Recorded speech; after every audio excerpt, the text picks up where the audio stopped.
आज हम lecture number 7 से कंटिन्यू करेंगे और हमारा जो तसलसल है लेक्चर का वो ब्रांचेस ऑफ फिज़िक्स ही है। लास्ट टाइम तक हम लोग पार्टिकल फिज़िक्स को डिस्कस कर चुके थे और आज जो हम स्टडी करेंगे अब नया लेक्चर वो स्टार्ट कर रहे हैं हम प्लाज्मा फिज़िक्स से। प्लाज्मा फिज़िक्स क्या है, इसके लिए पहले प्लाज्मा का छोटा सा मुख्तसर सा इंट्रोडक्शन फंडामेंटल लिहाज से हम कर लेते हैं। हम लोग जानते हैं कि मैटर की 3 फंडामेंटल स्टेट्स होती हैं और जिसको हमने लेक्चर नंबर 1 में तफसील से डिस्कस भी किया था और आप जानते हैं कि उन 3 स्टेट्स को हमने सॉलिड, लिक्विड और गैस कहा था और रियल लाइफ की एग्जांपल्स हमने उनको डिस्कस करने की कोशिश की थी। प्लाज्मा क्या है? प्लाज्मा मैटर की एक और स्टेट है, लेकिन ये कैसी स्टेट है इसके लिए थोड़ा सा हम गौर करते हैं कि मैटर में जब तब्दीली आ रही होती है तो वो तब्दीली किस तरह की होती है और क्यों आ रही होती है। आप जानते हैं कि अगर हम सॉलिड मटेरियल को हीट एनर्जी प्रोवाइड करें तो सॉलिड मटेरियल के जो एटम्स होते हैं वो दूर दूर जाना शुरू हो जाते हैं, क्योंकि एनर्जी देने से पहले सॉलिड का जो स्ट्रक्चर आपके जहन में होगा कि बहुत ज़्यादा करीब करीब और टाइटली पैक्ड स्ट्रक्चर होता है एटम्स या मॉलिक्यूल्स का। जब आप एनर्जी प्रोवाइड करते हैं तो जो बॉन्डिंग फोर्स होती है वो टूटना शुरू होती है और एटम्स दूर दूर जाना शुरू होते हैं। इस तरह सॉलिड अपनी स्टेट तब्दील करना शुरू करता है और सॉलिड से वो स्टेट तब्दील होकर किस में आ जाती है? लिक्विड में। इसकी एक आम मिसाल क्या है? एक आम मिसाल है बर्फ़। बर्फ़ को जब हीट एनर्जी हम देते हैं या बर्फ़ जब रूम टेम्परेचर तक आ रही होती है तो आप जानते हैं कि वो लिक्विड में कन्वर्ट होना शुरू हो जाती है।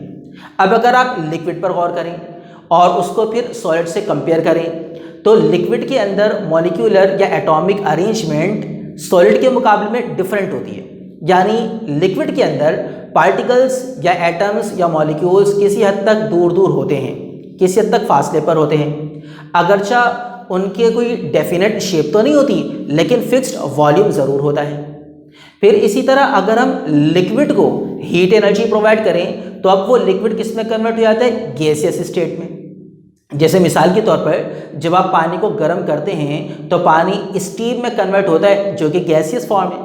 अब अगर गैसियस फॉर्म को लिक्विड फॉर्म से कंपेयर करें तो गैस के अंदर जो एटम्स या मॉलिक्यूल्स होते हैं बहुत दूर दूर तक फैले हुए होते हैं। बिटवीन द एटम्स जो फोर्स ऑफ अट्रैक्शन होती है ना होने के बराबर होती है। ना गैस का कोई डेफिनेट शेप होता है ना ही उनका कोई फिक्स्ड वॉल्यूम होता है। तो इसका मतलब ये हुआ कि जैसे जैसे मैटर सॉलिड से लिक्विड, लिक्विड से गैस में आया उसने अपनी हालत को तब्दील करना शुरू किया मॉलिक्यूलर अरेंजमेंट की बुनियाद पर। इससे आगे चले, अगर गैस को भी मज़ीद एनर्जी प्रोवाइड कर दी जाए तो डेफिनेटली अब क्या होगा?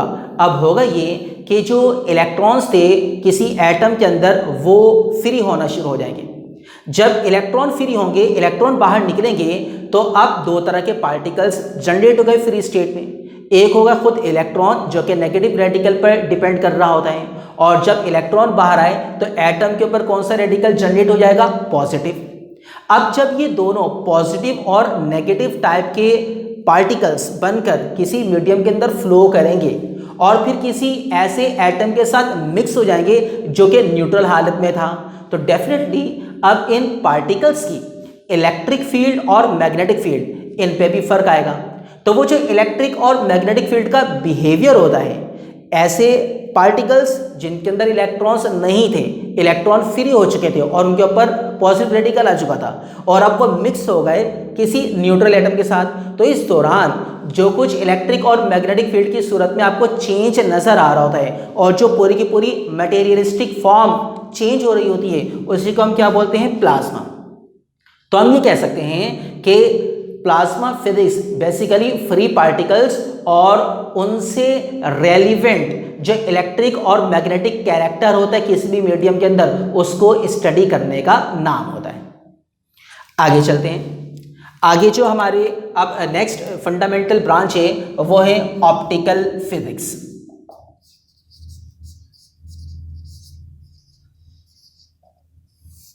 ऑप्टिकल फिजिक्स, ऑप्टिकल फिजिक्स क्या होती है? लफ्ज़ ऑप्टिक्स पर गौर करें। ऑप्टिक्स आमतौर पर लाइट के हवाले से इस्तेमाल किया जाने वाला वर्ड होता है और इसको हम देखने के लिए भी इस्तेमाल कर रहे होते हैं। देखा जाना मतलब लाइट क्या है? लाइट आप सब जानते हैं कि विजिबल रेडिएशन है। रेडिएशन की विजिबल फॉर्म जो हमें नज़र आ रही होती है रेडिएशन, उसको हम बोल देते हैं लाइट।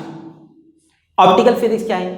ऑप्टिकल फिजिक्स में हम विजिबल रेडिएशंस यानी कि लाइट का कैरेक्टर, लाइट का बिहेवियर और लाइट की नेचर वगैरह का आमतौर पर इस्तेमाल करते हैं। लाइट का जो कैरेक्टर होता है, लाइट का जो बिहेवियर होता है, लाइट की जो नेचर होती है, जब लाइट किसी मीडियम के अंदर मौजूद हो तो लाइट किस तरह से मिक्सअप होकर अपना बिहेवियर जनरेट करती है। आप जहाँ पर मौजूद होते हैं वहाँ कहीं कहीं पर आपको लाइट की इंटेंसिटी ज़्यादा नज़र आ रही होती है और कहीं कहीं पर लाइट की इंटेंसिटी कम नज़र आ रही होती है। तो लाइट की इंटेंसिटी कहीं पर ज़्यादा है, किसी हिस्से पर कम है, ऐसा है तो क्यों है? और इसी तरह से जब लाइट किसी मीडियम में प्रोपेगेट कर रही हो और उसके रास्ते में कोई ऑब्स्टेकल आ जाए, कोई रुकावट आ जाए, तो ऑब्स्टेकल से टकराकर लाइट रेस बेंड होना शुरू हो जाती हैं। जैसे आपने देखा होगा कि दरवाजे के किनारों से लाइट रेस टकराकर मुड़ जाती हैं और पूरी एक पतली सी बीम यानी पट्टी सी डाइवर्ट होती हुई आपको नज़र आ रही होती है। इसी तरीके से जब लाइट किसी मीडियम के अंदर से गुजरती है तो उसके मुख्तलिफ इफेक्ट्स, मुख्तलिफ बिहेवियर आपको नज़र आ रहे होते हैं। लाइट किसी रिफ्लेक्टिंग सरफेस से जाकर टकराती है तो टकराकर टर्न बैक हो जाती है। लाइट जब किसी ट्रांसपेरेंट मीडियम से जाकर टकराती है तो टकराकर कुछ हिस्सा उसका रिफ्लेक्ट होता है और कुछ हिस्सा उसके अंदर से गुजर जाता है, जैसे कि गिलास और लेंस। लाइट जब किसी गैर शफाफ यानी ओपेक बॉडी से जाकर टकराती है तो उस सूरत में उसका बिहेवियर क्या होता है। इसी तरह हम लोग देखने के लिए मुख्तलिफ टाइप के लेंस का इस्तेमाल कर रहे होते हैं। जब लाइट उन लेंस में से गुजरती है, जैसे मिसाल के तौर पर कॉन्वेक्स लेंस या कॉन्केव लेंस को हम ले लें, तो कॉन्वेक्स लेंस से गुजरने के बाद लाइट का किस तरह का बिहेवियर होता है और कॉन्केव लेंस से गुजरने के बाद लाइट आप जानते हैं डाइवर्ज हो जाती है, बिखर जाती है। फोकल पॉइंट क्या होता है, कितनी दूर ऑब्जेक्ट से कितनी दूर आपको इमेज हासिल हो सकता है। जो इमेज हासिल होता है उसकी नेचर किस तरह की होती है, वो इन्वर्टेड होता है, रियल होता है, इरेक्ट होता है, वर्चुअल होता है, किस टाइप का होता है। और फिर इसी तरह हम लोग मुख्तलिफ ऑप्टिकल डिवाइसेस को भी डिस्कस कर रहे होते हैं, जैसे मिसाल के तौर पर मैग्नीफाइंग गिलास, सिंपल माइक्रोस्कोप जो बताते खुद एक कॉन्वेक्स लेंस ही होता है। इसी तरह हम लोग माइक्रोस्कोप की बात करते हैं, कंपाउंड माइक्रोस्कोप जो कि बायोलॉजिकल लेबॉर्ट्रीज वगैरह में इस्तेमाल होती हैं। इसी तरह हम टेलीस्कोप की बात कर रहे होते हैं। तो ये तमाम की तमाम डिवाइसेस हमें जिस तरह से इमेज फॉर्म करके दे रही होती हैं, फिर इमेज के साइज़ को एडजस्ट करके दे रही होती हैं, फिर इमेज का कैरेक्टर हमारे सामने डिस्क्राइब कर रही होती हैं, ये सब कुछ हम डिस्कस करते हैं फिजिक्स की जिस ब्रांच में, उसको हम क्या कहेंगे, ऑप्टिकल फिजिक्स कहेंगे। तो हम बेसिकली लाइट का कैरेक्टर, बिहेवियर, नेचर वगैरह स्टडी करते हैं through optical devices, optical devices की सूरत में। तो ऐसी ब्रांच को हम कहेंगे ऑप्टिकल फिजिक्स। तो यहाँ पर मैं अपना लेक्चर नंबर 7 ख़त्म कर रहा हूँ और मज़ीद जो चंद एक फंडामेंटल ब्रांचेस रह गई हैं जो हम डिस्कस करना चाहते हैं वो हम अपने नेक्स्ट लेक्चर में कंटिन्यू करेंगे। तो जिस तरह आप पढ़ते रहें और गौर व फिक्र कर रहे हैं तो मैं उम्मीद करता हूँ कि यहाँ तक भी आप सोचेंगे इन ब्रांचेस के हवाले से, और कोई क्वेश्चन हो तो वो आप बेला झिझक मुझसे कर सकते हैं। Thank you.